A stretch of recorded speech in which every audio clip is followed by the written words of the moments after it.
Assalamualaikum warahmatullahi wabarakatuh. Perkenalkan, saya Nisa Nur Amalia Soliha. Saya mahasiswi dari Universitas Pamulang, Program Studi Manajemen, Fakultas Ekonomi dan Bisnis. Pada kesempatan kali ini, saya akan membahas beberapa materi dari mata kuliah Pasar Modal dan Portofolio. Ya, jadi yang pertama saya akan membahas tentang pengenalan investasi. Tujuan dari pembelajaran investasi ini adalah mahasiswa mampu memahami tujuan investasi, dasar keputusan investasi. Lalu yang kedua, mahasiswa mampu membedakan investasi langsung maupun tidak langsung. Ada beberapa pendapat ahli tentang pengertian dari investasi.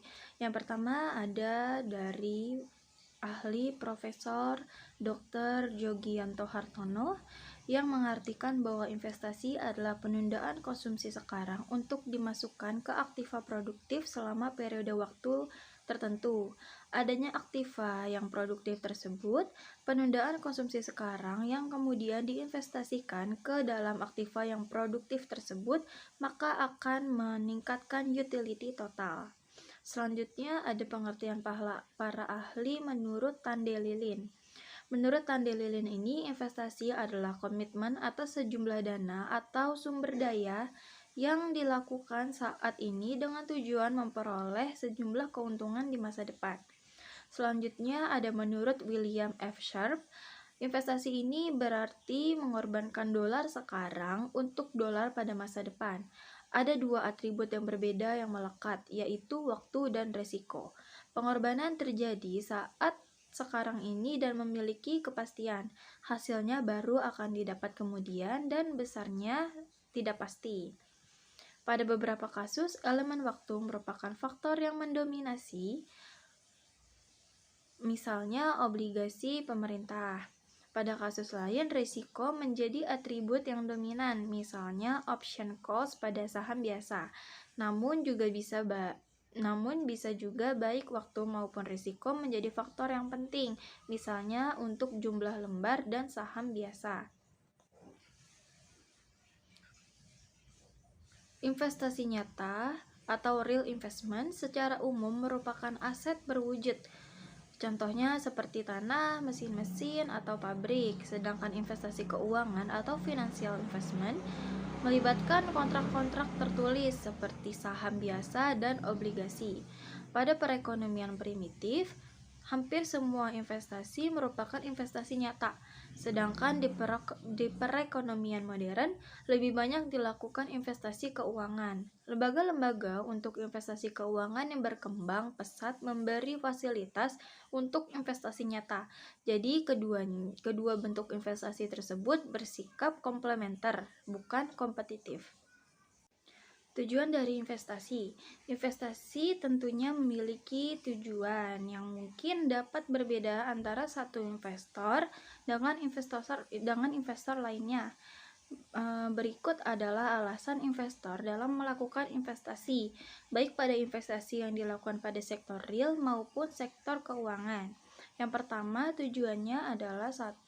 Untuk mendapatkan kehidupan yang lebih baik di masa depan. 2. Memperoleh imbalan yang lebih baik atas kekayaan yang dimiliki. 3. Mengurangi tekanan inflasi. Dan yang terakhir, untuk menghindari pajak yang perlu dibayarkan. Dasar keputusan investasi yang pertama ada return. Return ini merupakan tingkat keuntungan yang didapat dari investasi. Return ini terdiri dari dua macam, yaitu return yang diharapkan, yang artinya adalah tingkat return yang diantisipasi investor di masa depan. Kemudian yang kedua ada return realisasi atau return aktual, yang merupakan tingkat return yang dapat investor di masa lalu. Lalu yang kedua ada risiko.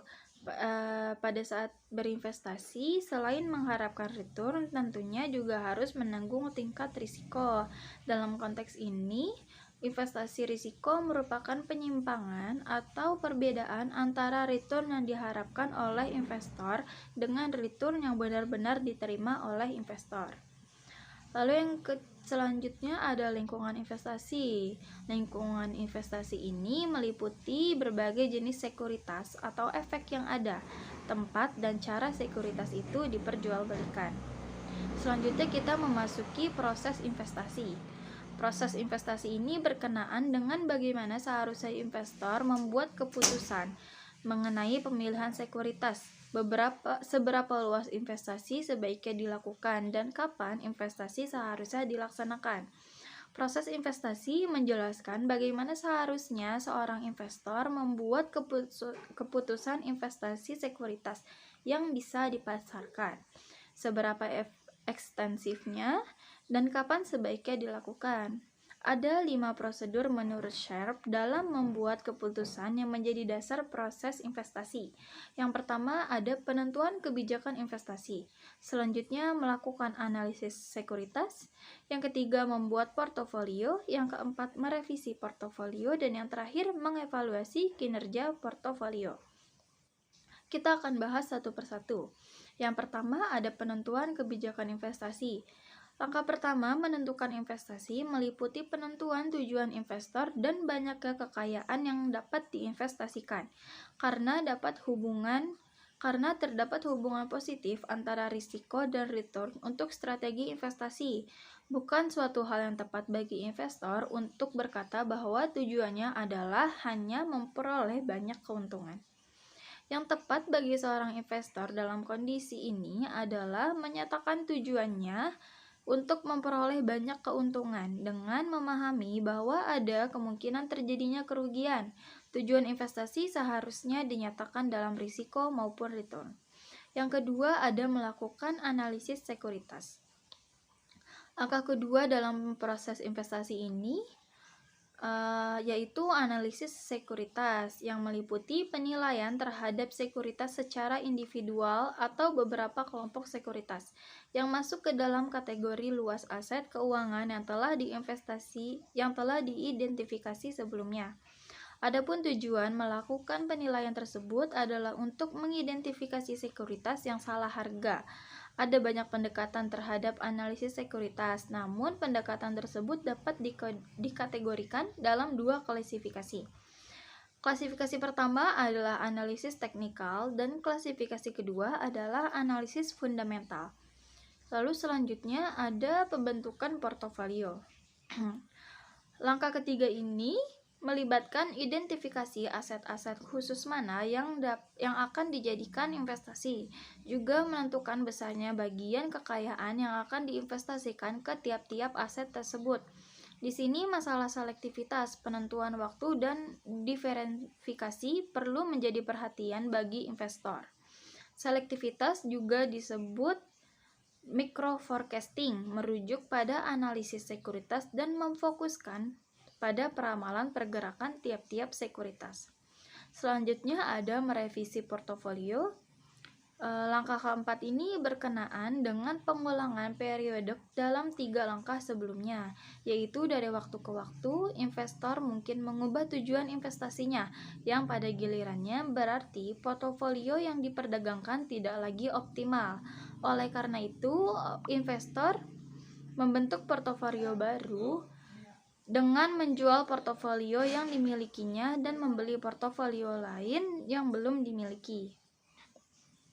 Lalu proses investasi yang kelima adalah mengevaluasi kinerja portofolio. Dalam langkah ini, evaluasi kinerja portofolio meliputi penentuan kinerja portofolio secara periodik. Tidak hanya berdasarkan return yang dihasilkan, tetapi juga risiko yang dihadapi investor.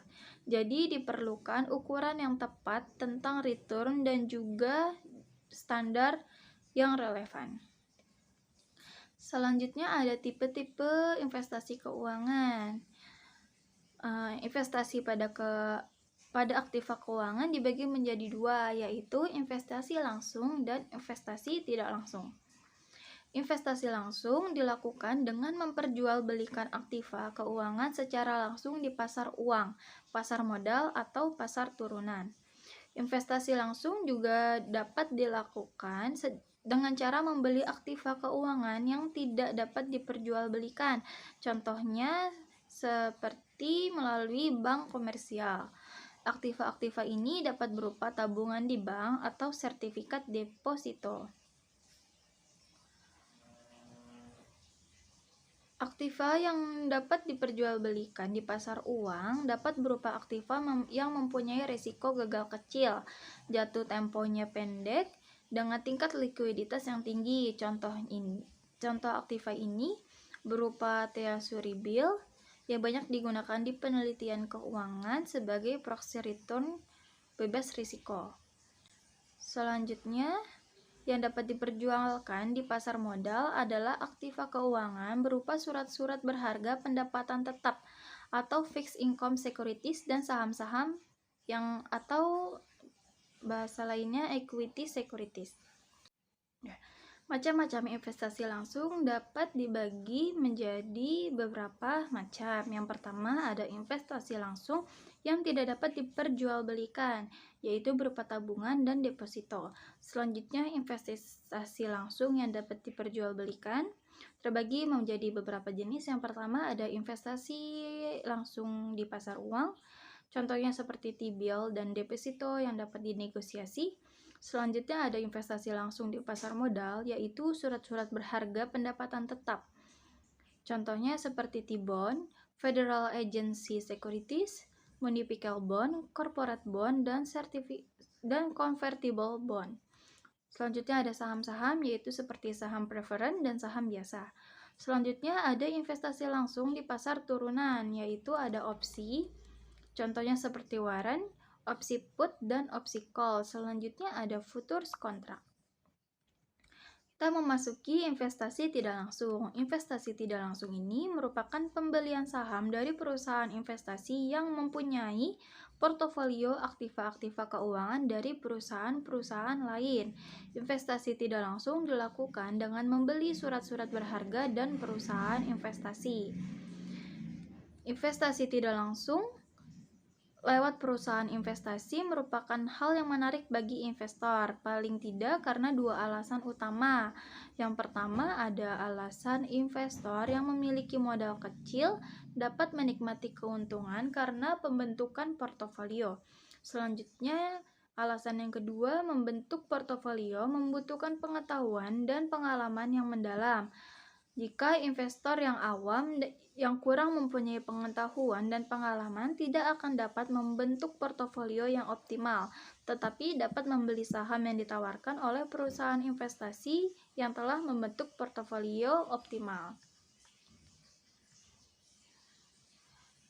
Perusahaan investasi dapat diklasifikasikan sebagai unit investment trust, closed-end investment companies, dan open-end investment companies. Unit investment trust ini merupakan trust yang menerbitkan portofolio yang dibentuk dan surat-surat berharga berpenghasilan tetap dan ditangani oleh orang kepercayaan yang independen.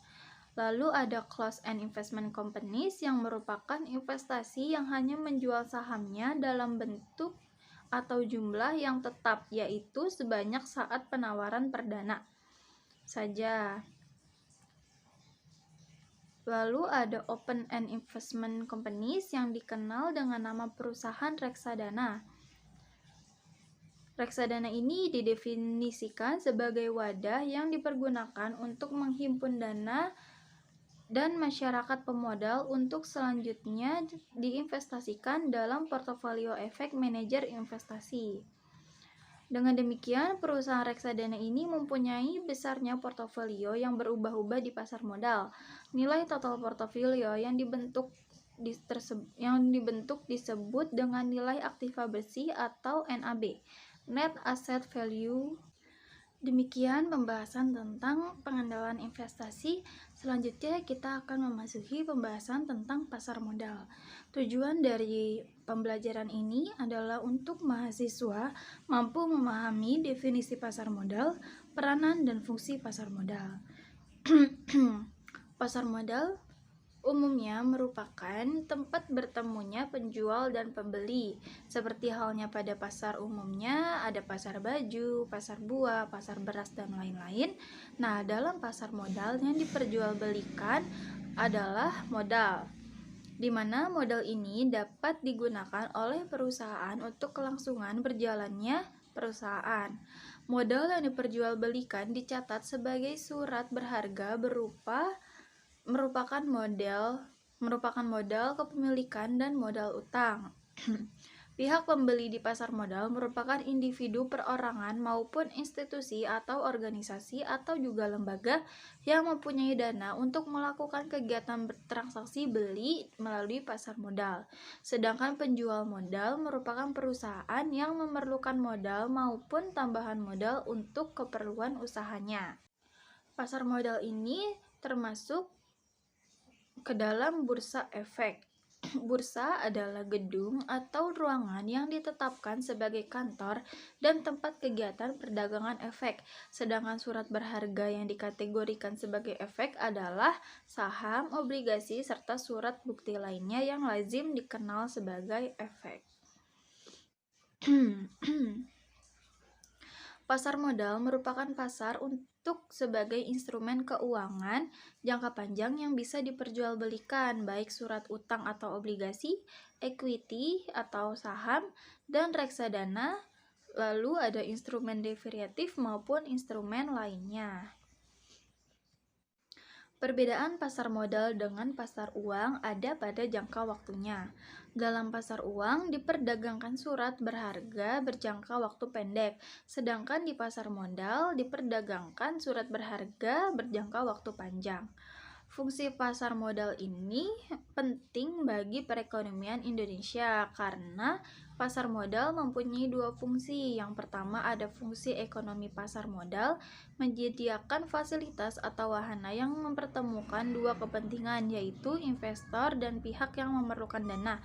Lalu yang kedua ada fungsi keuangan. Pasar modal memberikan kemungkinan dan kesempatan memperoleh imbalan bagi pemilik dana sesuai dengan karakteristik investasi yang dipilih. Jadi diharapkan dengan adanya pasar modal, aktivitas perekonomian menjadi meningkat karena pasar modal merupakan alternatif pendanaan bagi perusahaan untuk dapat meningkatkan pendapatan perusahaan yang pada akhirnya memberikan kemakmuran bagi masyarakat yang lebih luas. Lalu selanjutnya ada fungsi pasar modal di Indonesia, yaitu yang pertama sebagai sarana badan usaha untuk mendapatkan tambahan modal. Yang kedua ada sebagai sarana pemerataan pendapatan.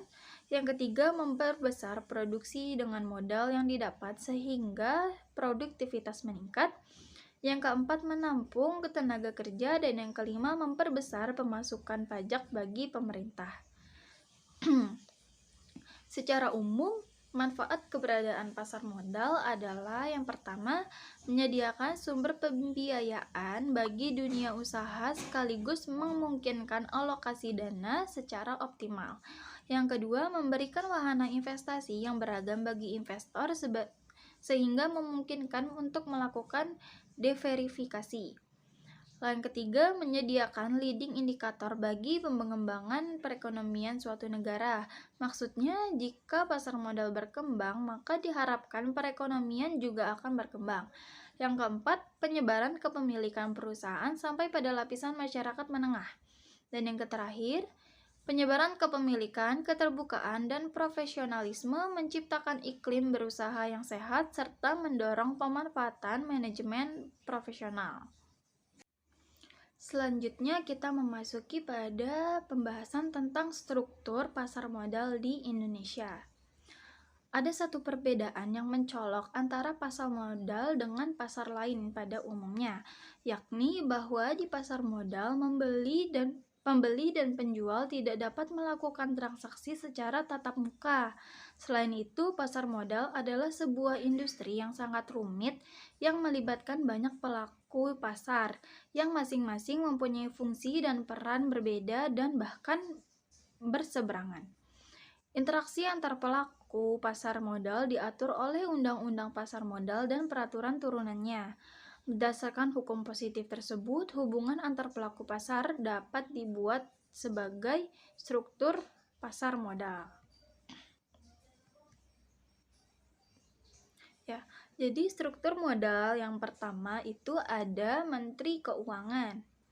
Sebagai pelaku yang paling tinggi kedudukannya di pasar modal, Menteri Keuangan dalam industri pasar modal dinyatakan dengan tegas dalam Undang-Undang Nomor 8 Tahun 1905 tentang pasar modal.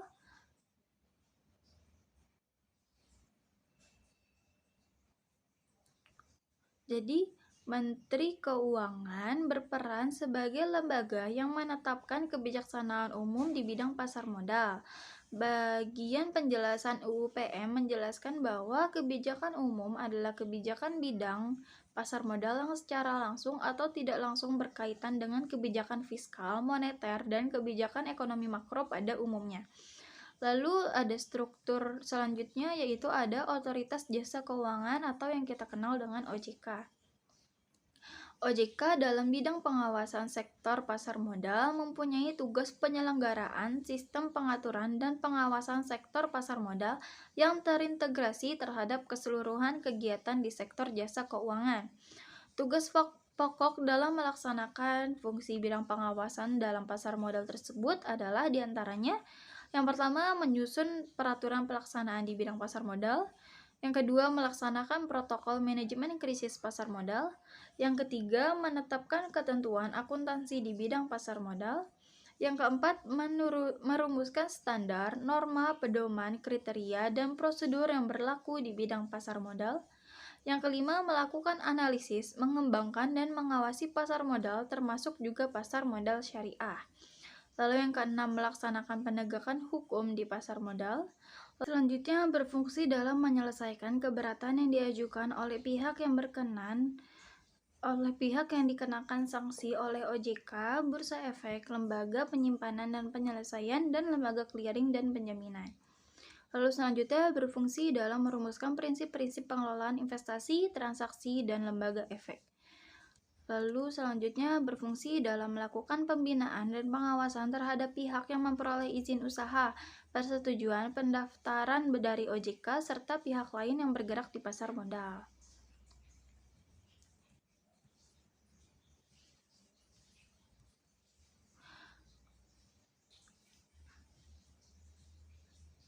Selanjutnya, struktur pada pasar modal yang selanjutnya adalah lembaga SRO atau Self-Regulatory Organization.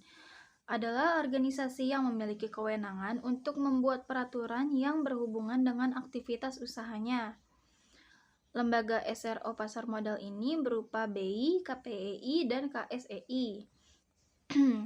BI atau Bursa Efek Indonesia merupakan pihak SRO yang menyelenggarakan serta menyediakan sistem dan atau sarana untuk memperkenalkan penawaran jual beli efek pihak-pihak lain dengan tujuan memperdagangkan efek antara mereka. Lalu yang selanjutnya ada KPI atau Clearing Penjaminan Efek Indonesia, yaitu penyedia jasa clearing dan penjaminan penyelesaian transaksi bursa. KPI ini adalah pihak yang menyelenggarakan jasa clearing serta penjaminan transaksi bursa efek supaya terlaksana secara teratur, wajar, dan efisien. Lalu yang terakhir ada KSEI atau Custodian Central Efek Indonesia, yaitu pihak yang menyelenggarakan kegiatan kustodian sentral bagi bank kustodian, perusahaan efek, dan pihak lain. Lalu yang selanjutnya ada perusahaan efek. Perusahaan efek merupakan perusahaan yang beraktivitas sebagai perantara perdagangan efek, penjamin emisi efek, manajer investasi, dan atau gabungan dari kegiatan tersebut. Yang pertama ada perusahaan efek. Perusahaan efek ini merupakan kegiatan usaha serta memiliki izin OJK sebagai PEE atau penjamin emisi efek, atau PPE perantara perdagangan efek, dan atau MI manajer investasi. Yang pertama PEE. PEE ini merupakan suatu aktivitas pada perusahaan efek yang melakukan kontrak dengan emiten untuk melaksanakan penawaran umum atau tanpa kewajiban untuk membeli sisa efek yang tidak terjual. Lalu ada PPE yang merupakan salah satu aktivitas pada perusahaan efek yang melakukan kegiatan usaha jual beli efek untuk kepentingan sendiri atau pihak lain. Lalu ada MI atau manajer investasi yang merupakan pihak kegiatan usahanya mengelola portofolio efek untuk para nasabah atau mengelola portofolio investasi kolektif untuk sekelompok nasabah.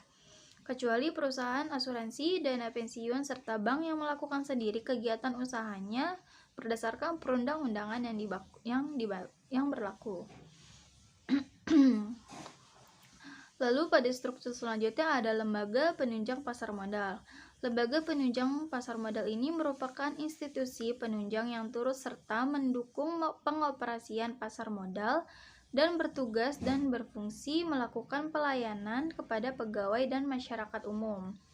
Yang termasuk lembaga penunjang ini ada bank kustodian, yang merupakan bank yang mendapatkan persetujuan dari OJK untuk bertindak sebagai pihak yang memberikan jasa penitipan efek serta harta lain yang berkaitan dengan efek serta jasa lain, termasuk dalam menerima dividen, bunga, serta hak-hak lain, menyelesaikan transaksi efek, serta mewakili pemegang rekening yang menjadi nasabahnya. Lalu selanjutnya ada Biro Administrasi Efek yang merupakan perseroan yang dapat menyelenggarakan kegiatan usaha berdasarkan kontrak dengan emiten untuk pencatatan pemilikan efek serta pembagian hak yang berkaitan dengan efek. Sebagai Biro Administrasi Efek juga telah mendapatkan izin dari OJK. Ya, selanjutnya wali amanat. Wali amanat merupakan lembaga penunjang pasar modal yang mewakili kepentingan pemegang efek bersifat utang atau sukuk untuk melakukan penuntutan baik di dalam maupun di luar pengadilan. Yang berkaitan dengan kepentingan pemegang efek bersifat utang atau sukuk tersebut tanpa surat kuasa khusus. Kegiatan perwali amanatan dilakukan oleh bank umum dan pihak lain yang telah ditetapkan dalam peraturan pemerintah untuk dapat menyelenggarakan kegiatan usaha sebagai wali amanat. Wali amanat ini memiliki beberapa larangan, diantaranya adalah wali amanat dilarang mempunyai hubungan afiliasi dengan emiten, kecuali hubungan afiliasi tersebut terjadi karena kepemilikan atau penyertaan modal pemerintah. Selain itu, wali amanat juga dilarang mempunyai hubungan kredit dengan emiten, kecuali dalam jumlah sesuai dengan ketentuan OJK. Lalu wali amanat juga dilarang merangkap sebagai penanggung dalam emisi efek bersifat utang atau sukuk yang sama. Larangan ini guna menghindari terjadinya konflik kepentingan wali amanat selaku wakil pemegang efek bersifat utang atau sukuk dengan kepentingan wali amanat selaku penanggung yang justru wajib memenuhi kewajiban kepada pemegang efek yang bersifat utang atau sukuk dalam hal terjadi wan prestasi oleh emiten. Selanjutnya, kewajiban-kewajiban untuk wali amanat diantaranya adalah wali amanat wajib memberikan ganti rugi kepada pemegang efek yang bersifat utang atau sukuk atas kerugian karena kelalaiannya dalam pelaksanaan tugasnya. Selain itu, wali amanat juga wajib memenuhi kewajiban-kewajiban sesuai dengan peraturan Ketua Otoritas Jasa Keuangan atau OJK mengenai laporan wali amanat serta kewajiban penyimpanan dokumen oleh wali amanat. Ya, selanjutnya dalam lembaga penunjang pasar modal terdapat pemeringkat efek. Perusahaan pemeringkat efek ini merupakan penasihat investasi berbentuk perseroan terbatas yang melakukan kegiatan pemeringkatan serta memberikan peringkat. Di dalam pelaksanaan kegiatannya, perusahaan pemeringkat efek wajib terlebih dahulu mendapatkan izin usaha dari OJK. Perusahaan pemeringkat efek ini mewajibkan aktivitas kegiatan pemeringkatan efek secara independen, bebas dari pengaruh pihak manapun yang memanfaatkan jasa perusahaan pemeringkat efek, objektif serta bisa dipertanggungjawabkan dalam pemberian peringkat efek. Perusahaan pemeringkat efek ini melakukan pemeringkatan atas objek pemeringkatan. Yang pertama adalah pemeringkatan efek pendapatan tetap, yaitu seperti sukuk, efek beragun aset, atau efek lain yang dapat diperingkat. Lalu yang kedua ada sebagai pihak entitas atau company rating, yaitu termasuk pemeringkatan reksadana dan dana investasi real estate berbentuk kontrak investasi kolektif. Selanjutnya, kewajiban dari pemeringkat efek ini diantaranya adalah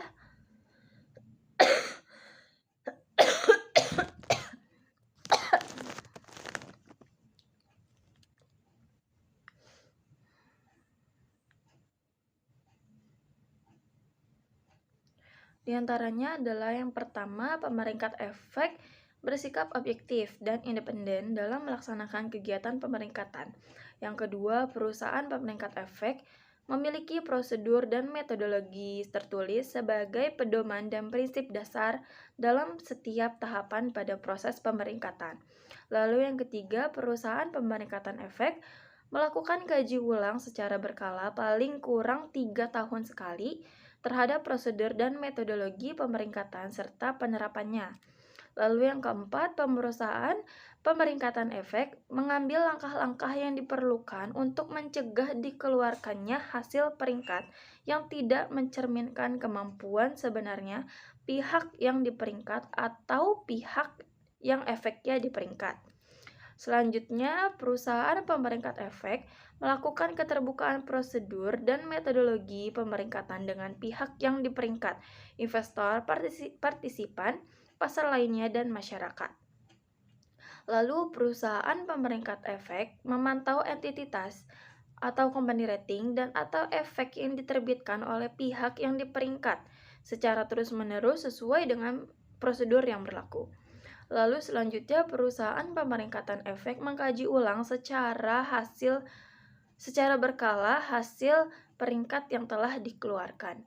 Selanjutnya, perusahaan pemeringkat efek mengungkapkan hasil pemutakhiran atas setiap hasil peringkat yang dikeluarkannya sesuai dengan yang diwajibkan oleh peraturan perundang-undangan. Lalu yang terakhir, perusahaan pemeringkat efek mempunyai komite pemeringkat dan pejabat kepatuhan. Sedangkan larangan untuk pemeringkat efek diantaranya adalah pemeringkat efek dilarang memberi rekomendasi yang dapat mempengaruhi keputusan investasi pemodal. Yang kedua, perusahaan pemeringkatan efek dilarang baik secara implisit maupun eksplisit memberikan kepastian atau jaminan atas hasil peringkat tertentu sebelum selesai proses peringkatnya.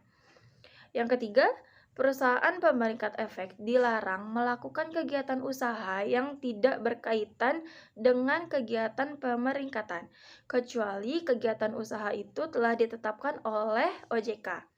Lalu selanjutnya, perusahaan pemeringkat efek dilarang memberikan dana atau informasi yang bersifat rahasia yang digunakan untuk melakukan pemeringkatan atau untuk tujuan lain selain keperluan kegiatan pemeringkatan kepada siapapun.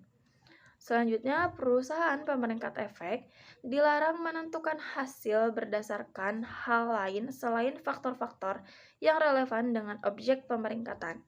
Selanjutnya, perusahaan pemeringkat efek dilarang memberikan rekomendasi mengenai struktur produk keuangan terstruktur yang sedang diperingkatnya, antara lain efek beragun, aset, real estate investment.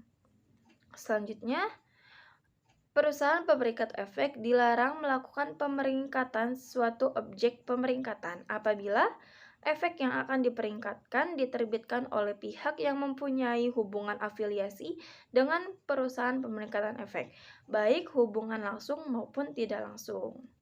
Selanjutnya, dalam struktur pasar modal, terdapat profesi penunjang pasar modal.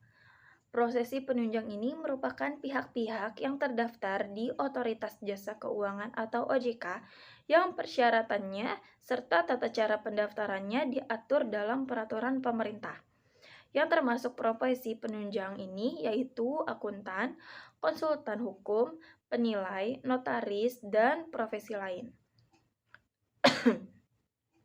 Yang pertama ada akuntan publik. Akuntan publik ini merupakan pihak yang bertugas untuk menyusun, membimbing, mengawasi, menginspeksi, dan memperbaiki tata buku serta administrasi perusahaan atau instansi pemerintah. Lalu yang kedua ada notaris.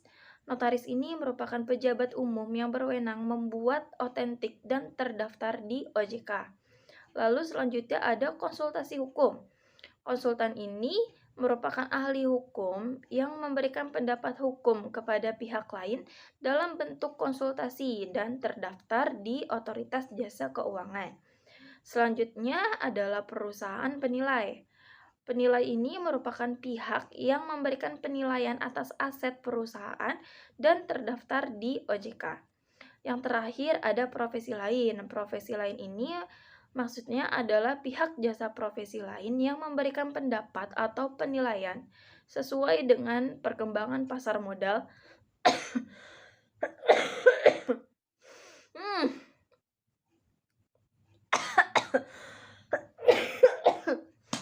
Masya Allah. Selanjutnya yang terakhir ada profesi lain. Profesi lain ini maksudnya adalah pihak jasa profesi lain yang dapat memberikan pendapat atau penilaian sesuai dengan perkembangan dan pasar modal di masa mendatang dan tentunya terdaftar di OJK.